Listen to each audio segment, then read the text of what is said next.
Very உங்களுடைய good. உரைய நீங்க தொகுத்து வழங்கிடுங்க சார். ஸோ நான் மேக் இட் ஷார்ட். அப்படி ஷார்ட்டா இல்லாட்டி சொல்லிடுங்க, ஷார்ட்னு கட் பண்ணிடுறேன்.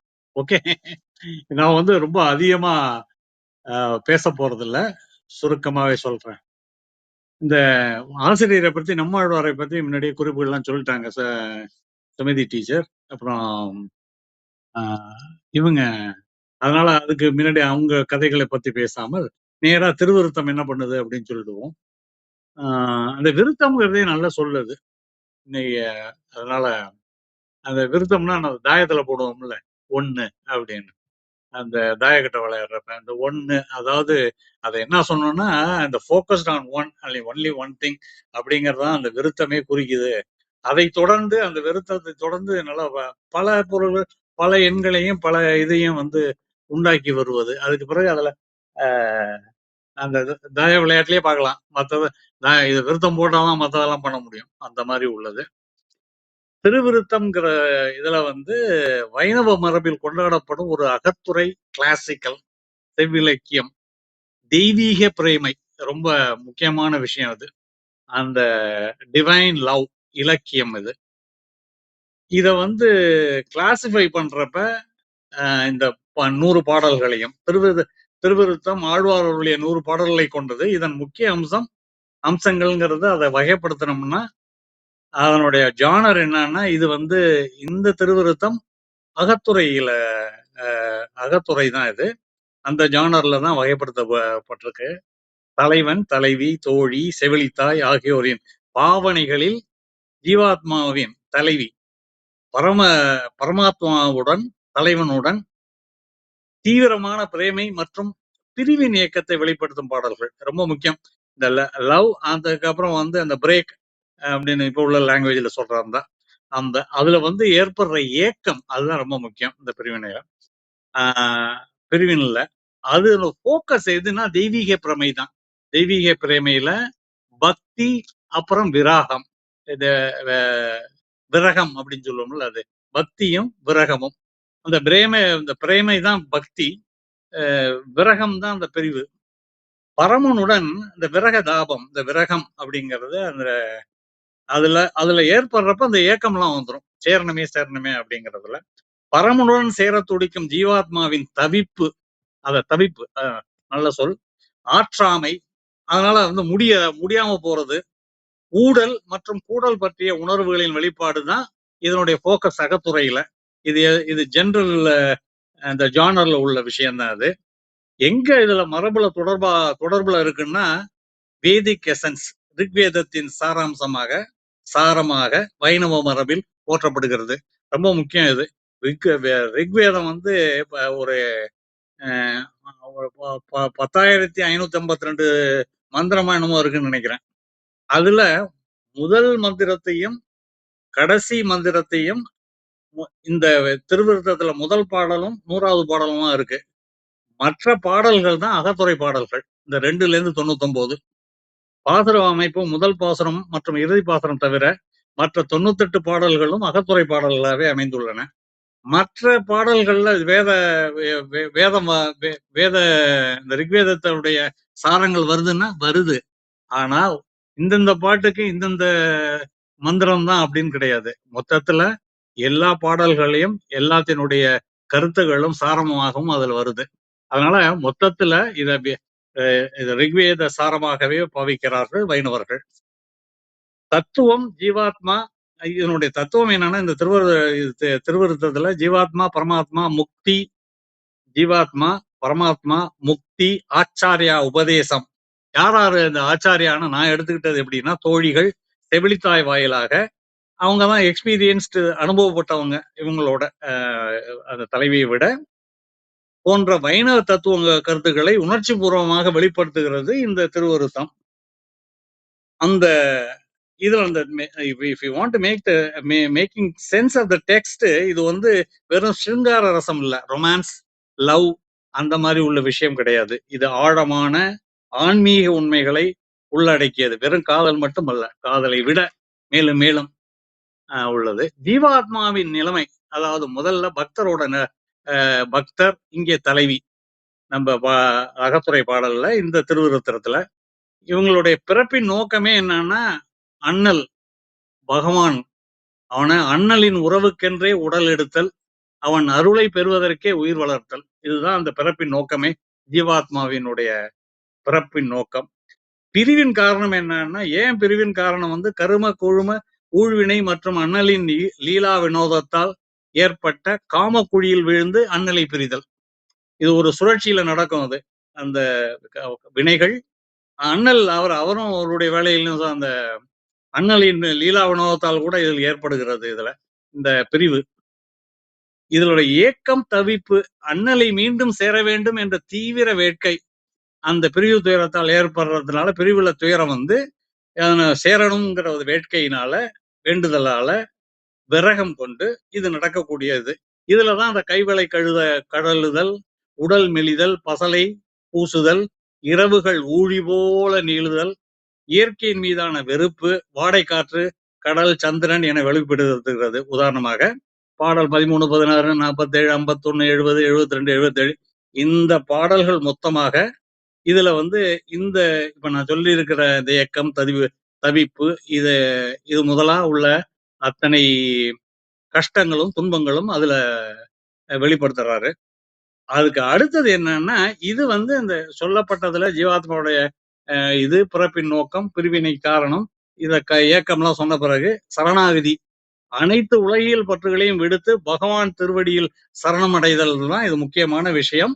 ஜீவாத்மானுடைய பக்தன் தலைவிக்கு உள்ள குறிக்கோளாக அமைவது. கடைசியில போய் செய்ய வேண்டியது சரணாகதி.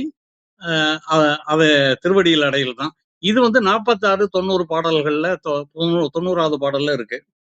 பரமாத்மாவின் நிலை அந்த அண்ணலோட இப்ப பக்தரோட தலைவியோட நிலையை சொன்னோம். பக்தர் தலைவி. பரமாத்மாவின் நிலை அண்ணலோட தலைவனுடைய நிலை என்னன்னா, ஊழி காலமாக பக்தருடன் உறவு கொண்டுள்ளான். ரொம்ப ஆர்கிடிபிக்கல் அது. ஆர்கிடைப்பல் அப்படின்னு சொல்றது. அது சைக்கலாஜிக்கலா சொல்றது மாதிரி இப்ப அடிக்கடி இந்த இலக்கியத்திலையும் சொல்லிட்டு இருப்பாங்க. அது ஆழ் மனசு உள்ளுக்குள்ள அப்படிங்கிற மாதிரி இது இந்த பிரளய காலமா உள்ள ஆழ் மனசுல அந்த இது அண்ணல்ட்டையும் இருக்கு, பக்தர்ட்டையுமே இருக்குது அது. அந்த ஊழி காலமா பக்தருடன் உறவு இந்த ரிலேஷன்ஷிப்பை மெயின்டைன் பண்ணிக்கிட்டே இருக்கிறது. அவர் தான் நிலைத்து இருக்கிறார். இவங்க வந்துட்டு போயிடுறாங்க. யாரு பக்தர் வந்துட்டு இன்னும் நித்திய சூரியர்களாக இருந்தாலும் அப்படி இருக்கிறப்ப ஒன்னாயிடுறாங்க, அண்ணலாயிடுறாங்க. இல்லாட்டி அவங்க அந்த உறவை வந்து மெயின்டைன் பண்றதுக்கு அவங்க இந்த நிலைத்த தெய்வம் வந்து நம்ம அண்ணல் தான். அண்ணலின் அரூப உருவ நிலைகள் உதாரணமாக பார்க்கடலில் பள்ளி கொண்ட ரூபம், வராக ரூபம், திருவிக்கிரம ரூபம், ராமன், கண்ணன் மற்றும் அவனின் எல்லையற்ற குண விசேஷங்கள், சங்கு சக்கரதாரி, அசுரர்களை அழித்தல், எல்லோரையும் காத்தல், நினைவில் எழுந்து பக்தரை வழி நடத்தும். இதெல்லாம் என்னன்னா இந்த மாதிரி உள்ள இந்த இந்த அவதார புருஷர்கள், அந்த கடவுள் அர்ச்சாரூபங்கள், அப்புறம் உள்ள அவனை பற்றி உள்ள கதைகள், நினைவுகள் எல்லாம் பக்தர்களுடைய நினைவில் எழுந்து அதை ஏற்படுத்தி என்ன பண்ணுது, பக்தரை வழி நடத்துகிறது. அதனாலதான் இந்த பாடல்கள்ல அங்கங்க அந்த நினைவுகள் வந்து இந்த நஞ்சை பத்தி பேசுறப்ப உடனே முளையில் நஞ்சு தடவியது வந்து உடனே தலைவிக்கு நினைவு வந்து விடுகிறது. அந்த அந்த அந்த கண்ணனின் அந்த எளிமையும் அந்த அவனுடைய விளையாட்டும் அவளை வதைத்ததும் அந்த மாதிரி உள்ள விஷயங்கள்லாம் இருக்கு பாருங்க. அதெல்லாம் வந்து உடனே வந்துடுது. அந்த நஞ்சு வாடை காற்று அப்படின்னு இந்த நினைவு அதோட சேர்ந்து வந்துடுது. அது அண்ணல் சில சமயம் பக்தரை வஞ்சனை செய்தவன் போலவும் துன்புறுத்துவன் போலவும் சித்தரிக்கப்படுகிறான். அந்த பாடல் என்னன்னா 4, 17, 25, 80 எல்லாம் இந்த மாதிரி பரமாத்மா வந்து பக்தரை வந்து வஞ்சனை செய்யறது மாதிரி துன்புறுத்துவது போலவும் அவனுடைய கண்டுக்காம போறதுனால காட்சி கொடுக்காம அல்லது அந்த மாதிரி போறதுனாலையும் என்ன ஆகுது, அது மாதிரிலாம் சித்தரிக்கப்படுகிறாங்க. இது இன்ப துன்ப லீலையாக பார்க்கப்படுகிறது. இன்பத்தையும் கொடுக்குமா அவன் தான், துன்பத்தையும் கொடுக்குறவன் அவன் தான். முக்தி நோக்கிய வழி, அதாவது இவங்க கடைசியில பக்தன், அண்ணல், அப்புறம் முக்தி. நீ முக்திக்கு வழி தேட வேண்டியதுதான். பக்தனுடைய தேடுதல் தானது. தோழி, செவிலி, ஆச்சாரியார்கள் இவர்கள் தான் வந்து அந்த முக்தியை நோக்கி வழிக்கு எடுத்து செல்பவர்கள். பகவானை அடிய துடைக்கும் தலைவிக்கு சக பக்த தோழர்கள். சக அடியார்கள், செவிலித்தாய்கள் ஆகியோர்கள் ஆச்சாரியர்களின் வழிகாட்டுதலுடன் உதவுகின்றனர். பாடல் எண் 19, 20, 54, 81. பிரிவின் இயக்கத்தை தணிக்க அண்ணலின் திருநாமம், திருத்துழாய் மாலை, அவன் சேவடி ஆகியவற்றை நாடி நித்திய சூரிகளாவதே லட்சியம். இந்த முக்தின்னா என்ன? இதுதான் நித்திய சூரிகளாவது. பிரிவின் இயக்கத்தை தணிக்க அண்ணலின் திருநாமத்தை தூர்றது, திருத்துழாய் மாலை, இதுதான் பாடல்களே வருது. அந்த பிரசாதங்கள் அதெல்லாம் எடுத்துக்கிறது, அதை தேடி அடையிறது, அதெல்லாம் எடுத்தா அல்லது மற்றவங்க ப்ரொவைட் பண்ணுவாங்க. அந்த மாதிரி பண்றப்ப அந்த சக பக்தர்கள் அந்த மாதிரி எல்லாம் சொல்லி அவன் சேவடி ஆகியவற்றை நாடி நித்திய சூரிகளாவதே லட்சியம். அதான் மோட்சம், முக்தியை நோக்கிய வழி. சரி, இதுக்கு மத்ததெல்லாம் யாரு பண்றாங்கன்னா பறவைகள், மேகங்கள் 29, 30, 31, 32 போன்ற பாடல்கள்ல தூது அனுப்புவது, ஜீவாத்மா பகவானை அடைய ஆச்சாரியரின் உதவியை நாடுவது, சமானதமாக அதுக்கு சமமாக ஆகிறது இந்த தூது அனுப்புறது.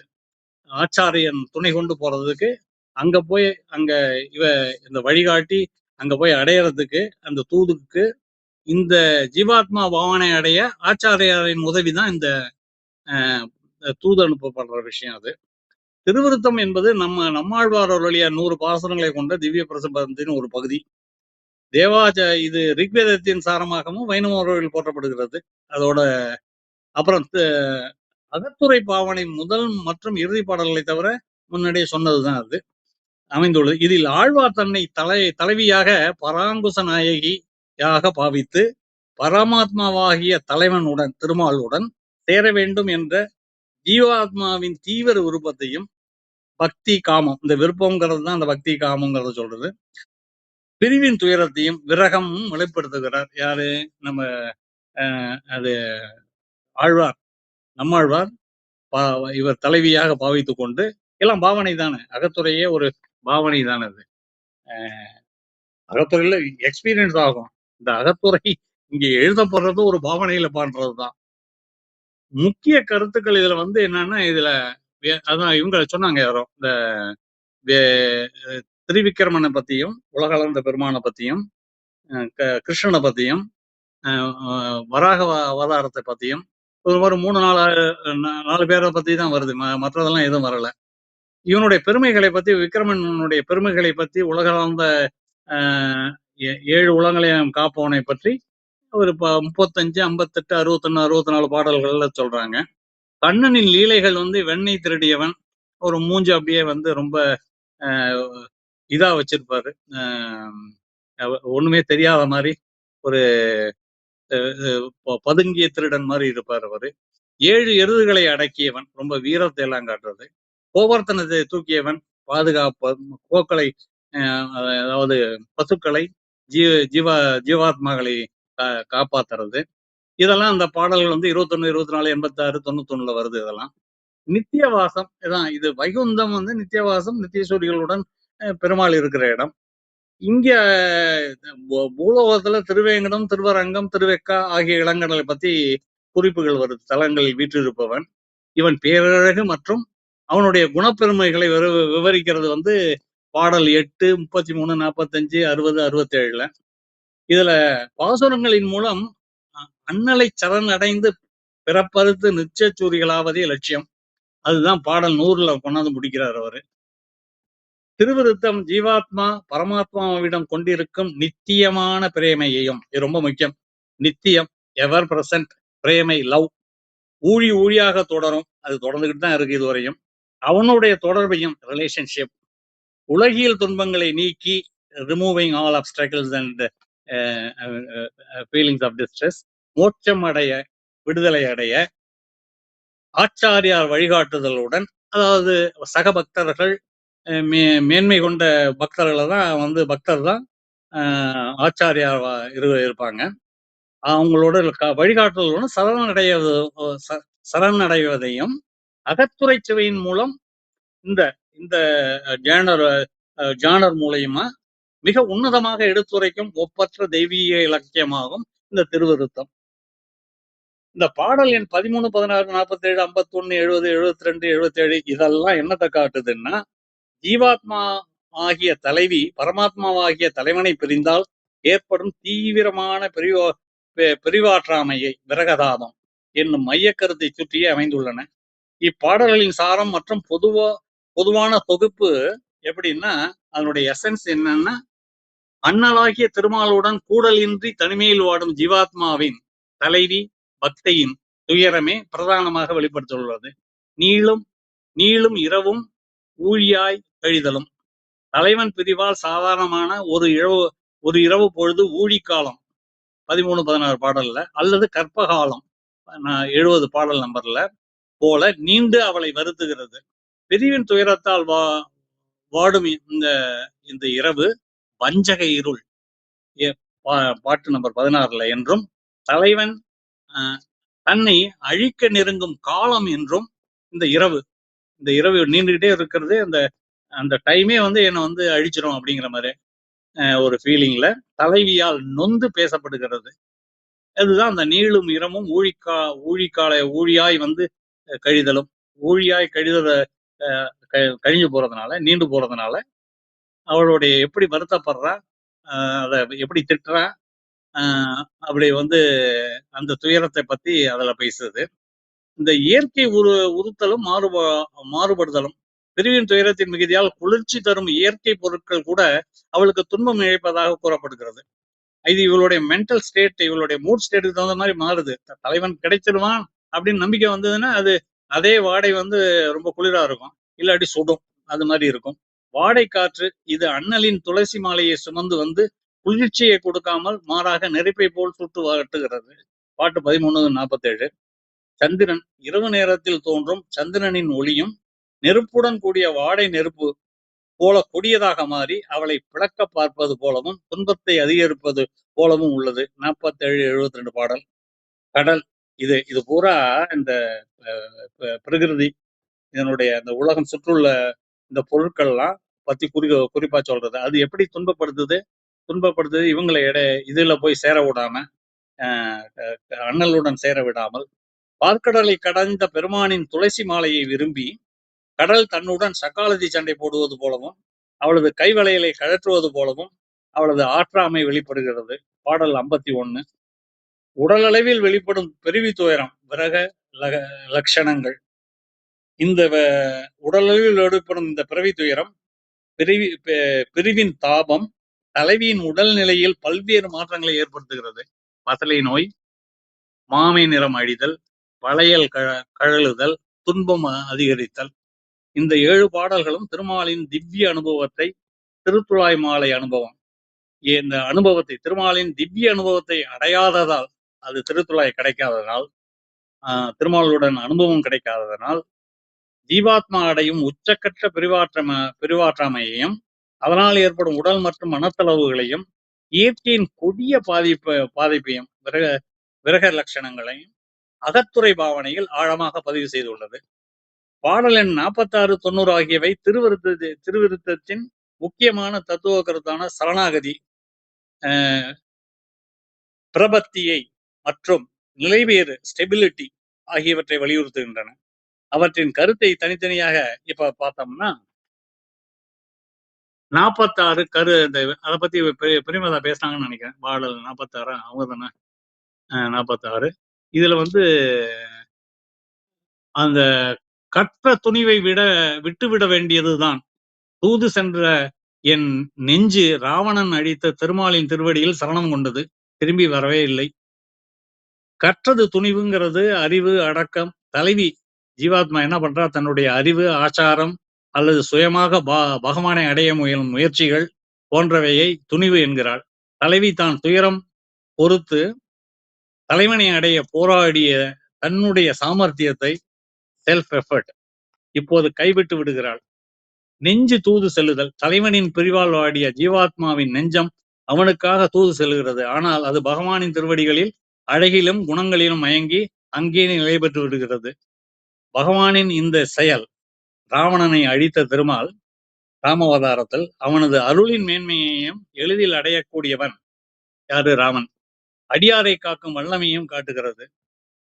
ஆனால் இங்க நெஞ்சம் திரும்பி வராம போறது பகவானின் திருவடியை சரணடைந்து அதில் லயித்து விட்டதால் அது மறுபடியும் உலகியல் விஷயங்களுக்கோ அல்லது தலைவியின் ஜீவாத்மாவின் தனிமைக்கோ திரும்பி வருவதில்லை. இது சரணாகதியின் முழுமையாக பகவானை நம்பி அடைக்கலம் புகுதல் உச்சத்தை காட்டுகிறது. அதாவது சரணாகதியின் உச்சத்தை காட்டுகிறது. ஜீவாத்மா தன் சொந்த முயற்சிகளை விடுத்து பரமாத்மாவின் திருவடியை அடைக்கலமாக பற்றினால், அதாவது இவங்க அறிவு சுய எஃபர்ட் இதெல்லாம் விட்டுட்டு, இதுதான் இங்க திருப்பி வைணவத்துல சொல்லப்படுகிறது, நேரா போய் ஸ்ட்ரெயிட்டா சரணடைந்து விடுறது. அதுவே நிரந்தரமான இன்பத்தை தரும், எவர் லாஸ்டிங் பிளஷர்ஸ் அப்படின்னா என்ன, அதுதான் அந்த நித்திய சூரியல் ஆகிட வேண்டியதுதான் தரும் என்பதை உணர்த்துகிறது. பாடல் எண் 90 அது என்ன, அதனுடைய சாரம் என்னன்னா, அசுரவதம் செய்த சக்கரத்தானே, நின் திருவடி சரணம் அடைந்த நிலை பெற இம்மெய் என்ன தவம் செய்ததோ. அசுரரை வதம் செய்த சக்கரத்தான் பகவான் கையில் ஏந்தியுள்ள சக்கரம் தீமைகளை, அசுரர் வினைப்பயன்கள் இதெல்லாம் அழித்து அடியார்களை காக்கும் அவனுடைய ரக்ஷத்வ குணத்தை காக்கும் தன்மையை குறிக்கிறது. நின் திருவடி சரணம் அடைந்து ஜீவாத்மாவாகிய தலைவி அந்த சக்கரத்தானின் திருவடியை தன் சரண் நிலையாக பற்றி கொள்கிறாள். நிலை பெற இம்மை, இந்த உடலானது அற்பமான உலகில் இன்பங்களை விட்டுவிட்டு பகவானின் திருவடியில் நிரந்தரமாக நிலை பெற சரணடையும் பாக்கியத்தை பெற்றதே அது என்ன பெரிய தவம் செய்ததோ என்று வியக்கிறாள். இதுல தத்துவம் என்னன்னா, பகவானின் திருவடியை சரணடைவது என்பது மிகவும் அரிய பேராகும். அந்த பேரு கிடைத்ததே இந்த பிறவி செய்த பாக்கியம் என்று ஆழ்வார் மகிழ்ச்சி கொள்கிறார். இது சரணாகதி அடைந்த பின் ஜீவாத்மா பெறும் பேரின்பத்தையும், ஆழ்வார்ஸ் ரியலைசேஷன் ஆஃப் சால்வேஷன், அந்த ரியலைசேஷன் இருக்குல்ல, அந்த விடுதலை பெற்ற அந்த உணர்வு, அது விடுதலை பெற்றோம் என்ற அந்த இது இருக்குல்ல, அதை காட்டுகிறது அப்படிங்கிறது இதனுடைய தத்துவமாக இருக்கிறது. அந்த 46 90 இந்த 2 பாட்டையும் பார்த்தோம்னா, சொந்த முயற்சியை கைவிடல், பகவானை பிரிந்த ஜீவாத்மா தனது முயற்சிகளை கற்ற துணிவு முழுமையாக கைவிட்டு ராவணனை அழித்த திருமாலின் திருவடியில் தனது நெஞ்சத்தை தூது அனுப்பியதாகவும் அது அங்கேயே நிலை பெற்று விட்டதாகவும் கூறுகிறாள். சரணாகதி பிரபத்தி தன் முயற்சிக்கு இடமில்லை, பகவானின் அருளே நிரந்தர முக்திக்கு வழி. சரண் அடைந்த பேரு, அசுரர்களை அழிக்கும் சக்கரதாரி, காக்கும் கடவுள், திருவடியை சரணடைந்து இந்த பிறவியில் நிலைபெறும் பாக்கியம் கிடைத்ததே என்ன பெரிய தவம் என்று ஆழ்வார் வேந்து உரைக்கிறார். அருள், கிரேஸ், சரணாகதி என்பது பகவானின் அருளால் மட்டுமே கிடைக்கும் அரிய பேரு. இதுல இந்த 2 பாடல்லையும் ஜீவாத்மா பரமாத்மாவை அடைய தன்னுடைய முயற்சிகளை கைவிட்டு அவனுடைய திருவடியை முழுமையாக சரண் அடைவதே மோட்சத்திற்கும் நிரந்தரமான நிலைபெற்றுக்கும் ஒரே வழி என்பதை ஆணித்தரமாக நிலைநாட்டுகின்றன. அப்புறம் இதுதான் அந்த இது ரொம்ப வைணவத்தில் உள்ள முக்கியமான சென்ட்ரல் பாயிண்ட். அது திருவிருத்த பாடல் இந்த 44, 17, 25 என்பது அனைத்தும் தலைவனுடைய வஞ்சனை, அலட்சியம் அல்லது பிரிவின் கடுமை ஆகியவற்றை சுட்டிக்காட்டி தலைவி ஜீவாத்மா புலம்புவதை சித்தரிக்கின்றன. இப்பாடல்கள் தலைவன் மீது தலைவிக்கு கோபமும் ஏக்கமும் கலந்த உணர்வு மேலோங்கி உள்ளது. இப்பாடல்கள் தலைவியின் பிரிவு துயரத்தை தலைவனே நேரடியாக காரணம் என்று குற்றச்சாட்டையும் அவன் மீது கொண்ட மாறாத காதலால் ஏற்படும் ஆற்றாமையும் மையப்படுத்துகிறது. தலைவன் செய்த வஞ்சனை மற்றும் கொடுமை. பாடல் எண் 4. தலைவன் செய்த வஞ்சனை நேரடியாக குறிப்பிடப்படுகிறது. துளசி அணிந்தவன் திருமால் தலைவியின் தனி நெஞ்சத்தை கவர்ந்து சென்றான். அதுக்கு ஜாகா அந்த தனி நெஞ்சங்கிறதுக்கே தனியா ஒரு பெரிய விரிவுரை கொடுப்பார். இனி கவர்வதற்கு என்னிடம் ஒன்றுமில்லை என்று தலைவி கூற அவனது பிரிவுக்கு காரணமான இடைப்புகும் நச்சுவாடை பிரிவு துன்பம் வஞ்சகியின் நஞ்சு முலையை சுவைத்தவனை பூதனை சம்ஹாரம் செய்த கண்ணனை நினைவுபடுத்துகிறது. இது தலைவனின் லீலைகளின் ஒரு பகுதி, ஆனாலும் தலைவிக்கு துன்பமாகிறது. இது நினைப்ப கடந்தாலும் அது ஒரு துன்பத்தையும், இதுவும் துன்பம் கொடுக்குது, அதுவும் துன்பத்தை கொடுக்குது. அந்த எண்ணங்களும் துன்பத்தை கொடுக்கின்றன. வைகுந்த பாட்டு எண் 80 வைகுந்த கோமகனே நாயகனே, என்னை தனியை விட்டு பிரிந்த நீ வஞ்சனை செய்யலாமோ என்று தலைவி நேரடியாக தலைவனை கேட்கிறாள். இரவு நெருங்குவதால் பிரியாமல் இருக்க வேண்டும் என்றும், இல்லையேல் அது வஞ்சனை ஆகிவிடும் என்றும் வலியுறுத்துகிறாள். தலைவனின் அலட்சியத்தால் நேரும் அவலம். பாட்டு எண் 25 தலைவன் எம்பெருமான் உரிய நேரத்தில் மாலையிடாததால் தலைவி வருந்தினாள். இதன் விளைவாக தலைவியின் கைவளையல்கள் கழல மலிவதால் உலகியலில் தலைவனுடைய செங்கோல் வளைந்தது, நீதி குலைந்தது என்று தலைவி கூறுகிறாள். தலைவன் தன் கடமையில் தவறியதால் அது உலகில் தீமையை விளைவிக்கும் என்று தலைவி குறிப்பிடுகிறாள். இதற்கு காரணமான துளசி மாலை இவ்வுலகில் எத்தீமையும் செய்யாது. இதற்கு காரணமான துளசி மாலை திருமாலை சொல்றாங்க. இவ்வுலகில் எத்தீமையும் செய்யாது, செய்யுமா செய்யாதா என்ற ஐயம் கொள்கிறாள். இருளில் தன்னை விட்டு பிரிந்து சென்ற தலைவனின் தேரின் வழியை அழிக்க வேண்டாம் என்று கடலிடம் மேகவண்ண திருமாலிடம் தலைவி வேண்டுகிறாள். தலைவன் பிரிந்து சென்றதே தலைவியை சோர்வுறக்கச் செய்கிறது.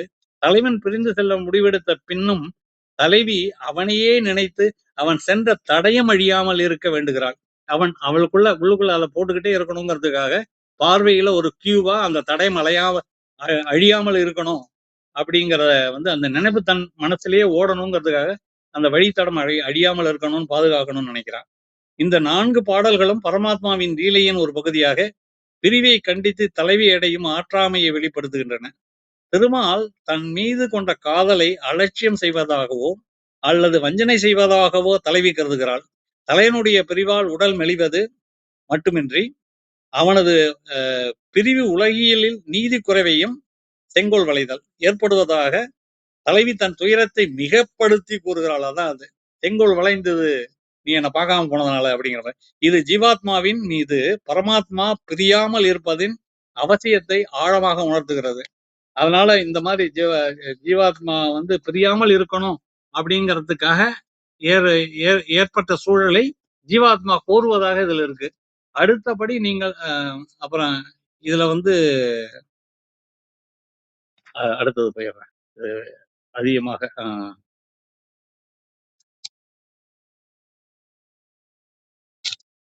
அதனால இதுல இந்த தோழிகளோட ரோல்லாம் தலைவியை தேற்றுவது, தலைவியிடம் தூது செல்வது, தலைவியின் நோயை தீர்வு காண்பது, தோழியிடம் வினவுவது, தோழியுடன் உரையாடல் செய்வது, இதெல்லாம் தோழிகள் அங்க அவங்களுடைய ரோல் இந்த அகத்துறை பாடல்கள்ல. செவிலித்தாய் அவர்கள் ஈக்குவல் டு கொஞ்சம் அந்த பெருந்தாய், அந்த பெற்றெடுத்த தாய், இந்த செவிலித்தாய், இந்த தாய்கள்லாம் ஒரு ஆச்சாரியர் ரோல்ல அவங்க வர்றாங்க. அது தலையின் களவு காதல் நோயை அறியாமல் உலகியல் ரீதியாக பயப்படுவது. இவங்க யாரெல்லாம் செவிலித்தாய், இந்த இவங்கெல்லாம் தோழிகள்லாம் என்ன பயப்படுவாங்க, இந்த வெறியாட்டம் இதெல்லாம் பண்ணுவாங்க. அதை தெய்வத்திடம் முறையிடுவது, அதாவது உலகியல் ரீதியாக பயப்படுறது, அது ஏதோ பேய் பிடிச்சிருச்சு, பிசாசு பிடிச்சிருச்சுன்னு தெய்வத்திடம் முறையிடுவது யாரு, தோழிகள். மறுபடியும் அதுக்காக தெய்வத்திடம் முறையிடுவாங்க. தூது பொருட்கள் ஜீவாத்மாவுக்கும் பரமாத்மாவுக்கும் பாலமாக இருப்பவை. மேகங்கள், பறவைகள், வாடைக்காற்று போன்றவற்றை தலைவனிடம் தன் நிலை பற்றி சொல்லும்படி வேண்டுதல். இதெல்லாம் 29, 30, 31, 32 இந்த மாதிரி பாடல்கள்ல வண்டுகள் மேகங்களையும் கொடுப்பாங்க. அப்புறம் பகைப்பவை இவளுடைய எண்ணங்களையும் இவளுடைய உணர்வுகளையும் பகையா நினைக்கிறது என்னன்னா இயற்கை தான். பிரிவு துயரத்தை அதிகரிக்கிறது, அந்த வாடைக்காற்று, அந்த நெருப்பா இருக்கிறது, உலகியல் பற்றுகள், அதெல்லாம் இவளை ஒரு பகைப்பவையா இருக்கின்றன. அது கடல், இரவு, மறுபடியும் அதே தான் சொல்றாங்க. அது அதுக்கு பிறகு நான் நேரம் கருதி நான் கடைசியாக உள்ள அந்த இதுக்கு போயிடுறேன். எல்லாத்தையும் அதை பத்தி சொல்லிட்டாங்க. அந்த தலைவி ஆற்றாமை மற்றும் வியப்பு சிவன் கையில் ஒட்டிய அதை பற்றி குறிப்பிட்டாங்க. பிரம்ம கபாலத்தை துண்டித்து அவன் துன்பத்தை போக்கிய சங்கு சக்கரதாரி சாதாரண மனிதனை போல் வெண்ணைக்கு ஆசைப்பட்டு யசோதையால் கயிற்றால் அடிபட்டு வருந்தியது போல் காட்சி தந்தானாம். இது எவ்வளவு ஆச்சரியமான லீலை! இந்த திருமாலை நான் என்ன சொல்லி புலம்புவேன்? கண்ணனின் சௌலபியம், உலகை காக்கும் கடவுள். இது அடியார்கள் அன்னையின் துன்பத்தை கண்டு வருந்துவது. அதான் இது அதுக்கு அடுத்தது தலைவி உறுதியா என் நாயகன் உரியிலிருந்து வெண்ணையை உள்ள கண்ணன். அவளே சொல்றான், அவன் வெண்ணையை திருநவன் தான். உலகை வயிற்றில் வைத்து காத்தவன், மாவலியிடம் 3 அடி மண்ணை தந்திரமாக கொண்டவன், இருந்தாலும் அவனை மன்னித்தான். இவனை அல்லால் வேறொருவருக்கு என் இதயம் அடிமையாகாது. பக்தியில உறுதியா இருக்கிறதோட பாவம் இது. கண்ணன் மற்றும் திருவிக்கிரமன் பரத்துவம் அவன் என பல ரூபங்களில் இருந்தாலும் அவன் ஒருவனுக்கே ஜீவாத்மாவின் நெஞ்சம் அடிமை. இவன் பல ரூபங்களில் இருந்தாலும் அந்த பரத்துவம் அந்த திருமாலுக்கே, அந்த ரூபங்களில் இருந்தவனுக்கு அந்த என்னுடைய ஜீவாத்மா நெஞ்சம் அடிமையாகிறது அப்படின்னு ரொம்ப ஸ்ட்ராங்கா சொல்றான். அப்புறம் அங்கங்க அப்படி அப்படியே இதுவாங்க.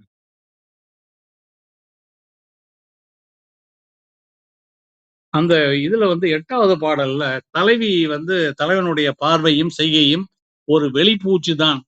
அவன் உரையும் நித்திய சூரிகள் விரும்பு வேங்கடமலைக்கு திருமலைக்கு பொருள் தேடப் போகவே இந்த பேச்சும் செய்கையும் என்று தலைவி குற்றம் சாட்டுகிறாள்.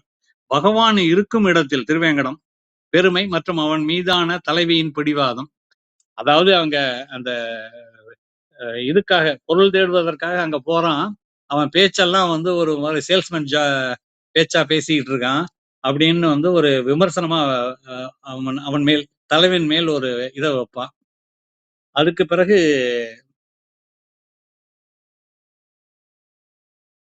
தலைவி பாம்பனையும் பெருமானே விண்ணிலும் மண்ணிலும் கொடுந்தொழில் நடவாமல் காக்கும் தெய்வம். ஆனால் பராங்குச நாயகி ஆழ்வாரை கைவிடுவது இகழ்ச்சியானதுதானே. அவள் நிறம் இழந்தால் உன் உலகில் தானே இருக்கிறாள். நான் கலக்கம் கொள்கிறேனே. பார்க்கடற் பள்ளி நாராயணனின் நித்தியவாசம் எல்லா உலகையும் காக்கும் தலைவன் தன் பக்தியை அலட்சியம் செய்வது தகுமோ என்ற கேள்வியும் கேட்கிறான். பக்தி எல்லா உலகையும் காக்கும் வலிமையுடைய தலைவன். பாட்டு 33. தன்னுடைய பக்தியை தலைவியை அலட்சியம் செய்வது தகுமோ என்று ஆழ்வார் கேள்வி எழுப்புகிறார். தலைவனுடைய அழகும் இருப்பிடமும் அவனை காண இயங்கும் ஜீவாத்மாவுக்கு இன்பம் தருவதற்கு பதிலாக பிரிவால் வருத்துகிறானே. பகவானின் இருப்பிடமும் பெருமையும் அறியவை. சிறு வயதிலேயே ஜீவாத்மா திருவேங்கடத்தின் பெருமையை அறிந்து அந்த தலைவனையே நாடும் பேறு கிடைத்தது அதிசயமாக போற்றப்படுகிறது. அப்புறம் அந்த வராகமூர்த்தியை பற்றி நிறைய சொல்றார் அவர். அதுல வராகமூர்த்தியாக திருமால் எடுத்த அவதாரத்தை ஆழ்வார் 3 விதங்களில் பெருமைப்படுத்துகிறார். எப்படின்னா, பேதையே வராக பெருமானுடன் உள்ள நம் தொடர்பு எத்தகையது வேறு ஒருவருக்கு கிட்டுமோ? குழும பிறவி துன்பங்களை அருகில் வருமோ? சூழும் பிறவி துன்பங்கள் அருகில் வருமோ? சூரியன்தான் நாம். ஜீவாத்மாவாகிய தலைவி தன் தோழியை பார்த்து நாம் வராகமூர்த்தியுடன் கொண்டிருக்கும் உறவு மிகவும் அரிதானது என்றும் அது வேறு எவருக்கும் எளிதில் கிடைக்காது, சிறப்புடையது என்றும் கூறுகிறாள். வராக பெருமானுடன் தொடர்பு ஏற்பட்ட பின் நம்மை சுற்றி வரும் பிறவி துன்பங்கள், ஊழ்வினை பயன்கள் நம் அருகில் கூட வர முடியாதது என்று உறுதியளிக்கிறாள். இது வராக அவதாரம் பக்தர்களுக்கு பிறவி துன்பத்திலிருந்து விடுதலையை அளிக்கும் சக்தி கொண்டது என்பதை உணர்த்துகிறது. அதுக்கு பிறகு இதையும் கட் பண்ணிட்டு அதுக்கு அடுத்து பிரளய காலத்தில் வராக அவதாரம் ஒன்றுதான் இன்னொரு கதையின் மூலமாக புராணிக் ஸ்டோரி மூலமாக அது என்ன ஆகுதுன்னா, அவரு பூமியை பூமாதேவியை காப்பாத்துகிறாள், காக்கும் கடவுளாக இருக்கிறாள் அப்படிங்கிறத பத்தி சொல்றாங்க. நம்மாழ்வார் தம்மை தலைவியாக ஜீவாத்மா பாவித்து பாடிய அகத்துறை பிரபந்தம் பெரும்பாலான பாடல்களில் தலைவி தன் அழகை இழந்து வருந்துவதையோ அல்லது தோழி செவிலி போன்றோர் தலைவியின் அழகை புகழ்ந்து பிரிவால் அது அழிவதை கண்டும் பேசும் விதமாகவே பாடல்கள் அமைந்துள்ளன. தலைவியின் அழகு வர்ணனை தலைவன் பிறர் பார்வையில் கண்களின் தனித்துவம் மற்றும் சக்தி. தலைவியின் கண்கள் சாதாரணமாக கண்களை விட மேலானதாகவும் தலைவனின் கமல கண்களுக்கு நிகராகவும் வர்ணிக்கப்படுகின்றன. இவள் கண்கள் வேலும் மீனுமே என் உயிரில் தங்குமே, மன்மதனின் 5 பானங்களின் செயல்களே, வைகுண்ட வாசியே, கயலோ அல்லது தேவதை கண்களோ. தலைவியின் கண்கள் வேல் மற்றும் கயல் மீன் போன்ற வடிவம் கொண்டவை. அவை உயிரில் தங்கும் சக்தி கொண்டவை. இவை சாதாரண கண்கள் அல்ல, தேவதையின் கண்களோ என்று வியக்கும் அளவு அழகுடையவை. அன்னம் போன்றவள் கண்கள் தாமரை பூக்கள் செங்கமிழ நீர் நீலம் வேல் கயல் மீன் போன்றன. பலவிதமான அழகிய பொருட்களின் அம்சங்களை ஒன்றாக கொண்ட தலைவியின் கண்கள். கூந்தலின் மனம், இது ரொம்ப முக்கியம். தலைவியின் கூந்தல் இயற்கையிலேயே தெய்வீக நறுமணம் கொண்டதாக நக்கீரர் விடுவார். தலைவனின் பரமபதத்துக்கு ஒப்பாக பேசப்படுகிறது. இது அது இல்லாம இது தலைவியின் கூந்தல் இயற்கையிலேயே தெய்வீக நறுமணம் கொண்டதாக தலைவனின் பரமபதத்துக்கு ஒப்பாக பேசப்படுகிறது. வராக பெருமானுடன் தொடர்பு அது. தலைவியின் கூந்தலோ வராக பெருமானின் பரமபதத்தை ஒத்தது. அக்கூந்தலின் வாசனையை எந்த இடங்களிலும், அதாவது பூக்களிலும் கண்டதுண்டா அப்படின்னு ஒரு கேள்வியை கேட்கிறாங்க. அது கூந்தலின் வாசனையை வராக பெருமானினுடைய பரமபதத்தை ஒத்தது அந்த வாசனை அப்படிங்கிறாங்க அப்படின்னு சொல்றாரு அவரு. அப்புறம் அந்த விக்ரமன், திருவிக்கிரமன் எப்படி இவர் பார்க்கிறார், தன்னை பார்க்கிறார் அப்படின்னு சொல்ற வர்ணனை ரொம்ப முக்கியம். இப்ப தலைவி தலைவன் பார்வையை, தலைவன் எப்படி பார்க்கிறான் பார்வையை வர்ணித்தல். விக்ரமன் என்னை கடைக்கண்ணால் கண்ட விதம்தான் என்னே. நீண்ட தண்டுடைய தாமரைகள் ஒரு பக்கம் சாய்ந்து அசைவது போல் என் மீது கண் அசைத்தான் அப்படின்னு ரொம்ப அப்படியே ஸ்லோவா அப்படி இது மாதிரி கேமராவை அசைச்சு சொல்றாங்க அந்த அம்மா. தலைவி தலைவனின் பார்வையை, அவன் அழகை வர்ணிக்கும் விதத்தை வர்ணிக்கிறாள். தலைவியின் அழகை கண்ட தலைவன் நீண்ட தாமரை தண்டு அசைவது போல அவளை கடைக்கண்ணால் பார்த்தான். இது தலைவியின் அழகு தலைவனை கவர்ந்ததால் ஏற்பட்ட செய்கை. தலைவனின் ஒப்பற்ற அழகு வர்ணனை. நீலமேனி மற்றும் கமலக்கண்கள், டிவைன் ஃபார்ம் அண்ட் ஐஸ். தலைவனின் உடல் நிறம் மற்றும் அவனது கமலக்கண்கள் இயற்கையின் அழகின் உச்சமாக போற்றப்படுகிறது. விண்ணுக்கும் மண்ணுக்கும் மற்றைய எல்லோருக்கும் தலைவன் எம்பெருமான் கரியன். நீலகிரியின் மேலே தாமரை பொய்கையில் காணப்படுவன போல அவன் நீலமேனி திருமுகத்தில், அந்த மேனியில் உள்ள திருமுகத்தில் திருக்கண்கள் தாமரை போல் அழகுடன் விளங்குகின்றன. அந்த பாட்டையும் இவங்க மென்ஷன் பண்ணாங்க. அதுக்கு பிறகு அவன் புண்டரீகன், அம்புஜத்தான், கமலக்கண்ணன், திருவடி கமலத்தான், கரிய மாமலை, இத்தகைய இயல்பன் என்று, அதற்கு மேலேயும் இத்தகைய இயல்பன் என்று கூற முடியாது.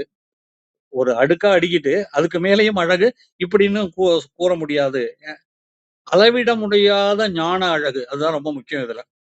இம்மெஷரபிள் பியூட்டி, அதுவே இந்த ஞானத்தாலதான் வருது அப்படின்னு ஒரு பாடல்ல சொல்றாரு அவரு. அந்த ஞான அழகு ரொம்ப முக்கியம் அதுல. தலைவனின் அழகு என்பது புறத்தோற்றத்தை மட்டுமல்ல, அது ஞானம் மற்றும் பரத்துவத்துடன் கலந்த அளவிட முடியாத ஒன்றாகும். சமய ஞானிகள் அவன் மேனி நிறம், அழகு, நாமம், உருவம் என்று கூறுவர். சமய ஞானிகள் அவன் மேனி நிறம், அழகு, நாமம், உருவம் என்று கூறுவர். கூற்றுக்கு மேலாக ஞான விளக்காய் இருப்பதால் அவன் பெருமையை அளவிட்டு அவர்களால் கூறிவிட முடியாது. சௌலபிய அழகு. உலகத்தை காக்கும் உயர்ந்த நிலையில் உள்ள போதும் அடியாருக்கு எளிமையாக கண்ணன் வடிவில் வரும் சௌலபியமும் அழகாக போற்றப்படுகிறது. அப்புறம் பாடல் எண் 86ல சங்கு சக்கரதாரி வெண்ணைக்கு ஆசைப்பட்டு யசோதையால் கயிற்றால் அடிபட்டு வருந்தியது போல் காட்சி தந்தானாம்.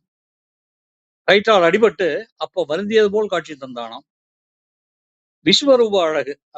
அது திருவிக்கிரமன். விக்கிரமன் என்னை கடைக்கண்ணால் கண்ட விதம்லாம் சொல்றதெல்லாம் விட்டுட்டு விஸ்வரூபம் நீண்ட அதுலதான் அந்த நீண்ட தண்டுடையங்கிறது விஸ்வரூபத்தை சொல்ற குறியீடாக சொல்லப்படுகிறது. அந்த கண்ணை பார்த்தது, அவர் அங்க பார்த்தது தலைவியை நோக்கிய நோக்கு. வாடை காற்றுக்கு என்ன வேலை? திருவிருத்தத்தில் வாடை காற்றுக்கு குளிர்காலத்தில் வீசும் காற்று. கார்காலத்தை பத்தி ரொம்ப அதிகமான குறிப்புகள் வரும். அதுதான் அந்த வாடை காற்று அங்கதான் மிக முக்கியமான பங்கு உண்டு. இது வெறுமனே ஒரு இயற்கை கூறாக இல்லாமல் தலைவியின் ஜீவாத்மாவின் பிரிவாற்றாமையை விரகம் தூண்டும் ஒரு பகைப்பொருளாக, ஆன்டகோனிஸ்ட் போல செயல்படுகிறது.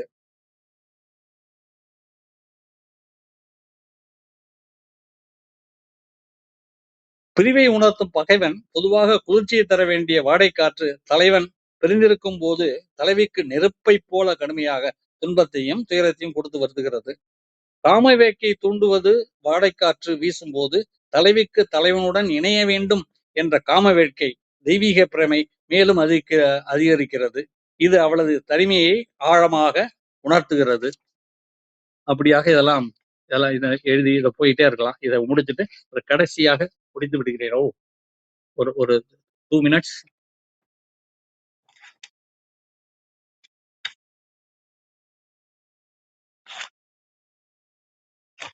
சரி. திருவருத்தம் வைணவத்தின் அடிப்படை தத்துவங்களை தத்துவத்திரயம், 3 உண்மைகள் மற்றும் முக்தி மார்க்கம், மீட்புக்கான வழி ஆகியவற்றை அகத்துறை பாத்திரங்களின் மூலம் பேசுகிறது. தத்துவத்திரயம் 3 தத்துவங்கள்: தத்துவம், அகத்துறை பாவனை, விளக்கம். இது எப்படின்னா, ஈஸ்வரன் பரமாத்மா, தலைவன், நாயகன் அவர்தான். தலைவன் முழுமுதற் கடவுள், அவன் நித்திய சூரியகளின் தலைவன், உலகை அளந்த திருவிக்கிரமன், கோவர்த்தனன், வராகன் மற்றும் அளவிட முடியாத ஞான அழகுடையவன். சித், அதுதான் ஜீவாத்மா, தலைவி, நாயகி. தலைவியே ஜீவாத்மா, அவள் பகவானையே அடைய வேண்டும் என்ற தீவிர வேட்கை கொண்டவள், காதல், பக்தி. ஆனால் ஊழ்வினையால், கர்மத்தால் பிரிந்து துன்பப்படுகிறாள்.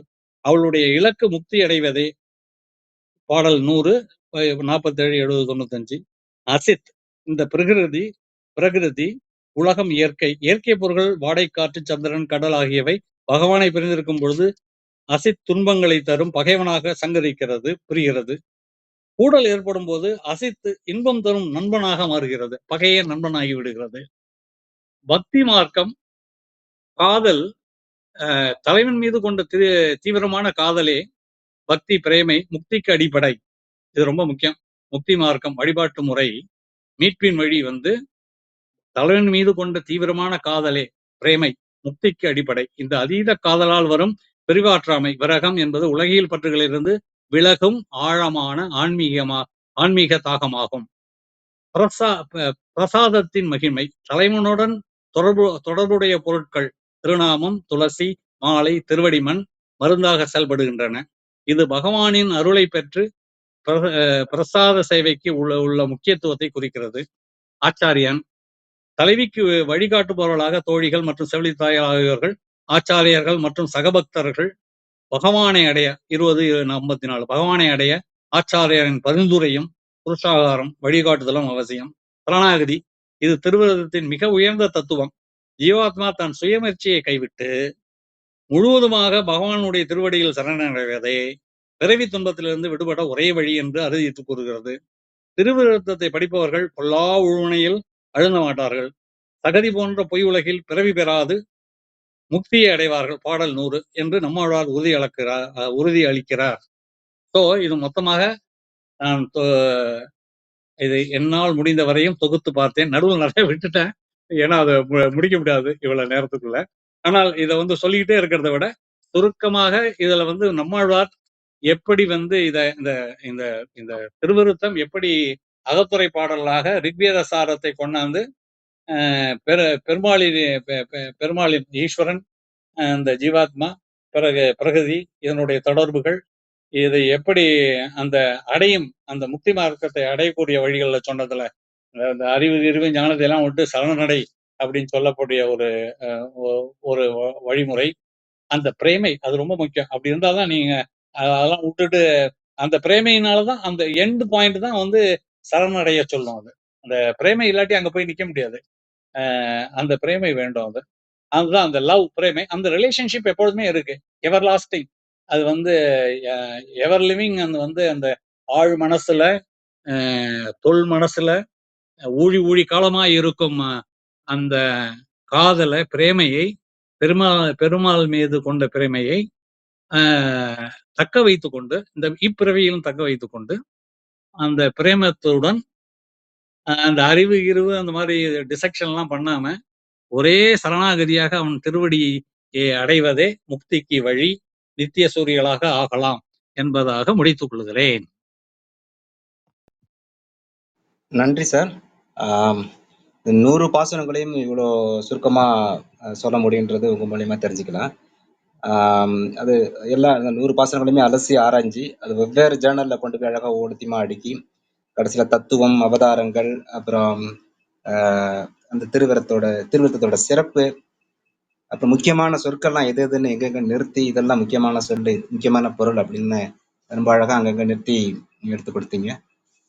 நன்றி சார். ஜாஜா சார் உங்களுடைய கருத்து. அப்புறம் முக்கியமா நீங்க 45 நிமிஷத்துக்கு மேல பேசிருக்கீங்க சார். தேங்க்யூ. முத்துகிருஷ்ணன் சார், நீங்க வந்து இன்னொன்னு பார்த்தா நடக்கல, சாரி. இருக்கட்டும். ரொம்ப நல்லா இருந்தது. ஒரு ஒரு காம்ப்ரிஹென்சிவ் கலெக்ஷன். அப்புறம் நீங்க வந்து அந்த பாட்டை ஃபுல்லா எல்லாம் போகாம அதுல எது பெஸ்ட் பார்ட்டா நினைக்கிறீங்களோ அதை மட்டும் எடுத்து அந்த அந்த செலெக்ஷன் ஆஃப் ஃப்ரேசஸ் எல்லாமே ரொம்ப நல்லா இருந்துச்சு. அது உங்களுடைய ரசனையை குறிப்பது. அப்புறம் எங்கேயுமே உங்க ஃப்ளோ ஃபம்பிள் ஆகலை, ரொம்ப அழகா அதை சொல்லி வந்துட்டீங்க. ஒரு ஒட்டுமொத்த ஐடியாவை ஜென்ரேட் பண்ணிட்டீங்க. அது நீங்க எப்போதும் பண்றதுதான். இந்த முறை அதை இன்னும் தெளிவாகவே பண்ணிட்டீங்க. ரொம்ப நன்றி. நீங்க ரொம்ப கடைசியில இந்த திருவிருத்தத்தோட அந்த நச்சல்னு சொன்னீங்க பாருங்க சார், அது அப்படியே பிரேமை, அவருடைய தொடர்புடைய எல்லா அந்த நாமம், அந்த திருத்துழாய், அதுதான் வந்து இந்த அறிவு இதெல்லாத்தையும் தள்ளி வச்சுட்டு நம்ம ஊழிகள் தோறும் மைண்ட்ல இருந்த ஆழத்துல இருக்கிறத நம்ம நம்மகிட்ட இருக்கு, அதை தட்டி எழுப்பணும்னு சொன்னீங்க பாருங்க, ரொம்ப ஜோரா இருந்தது சார். நன்றி, நன்றிம்மா. என்ன இன்றைக்கு வெற்றி சொல். சிறப்பாக உரையாற்றிய அனைத்து நண்பர்களுக்கும் நன்றி.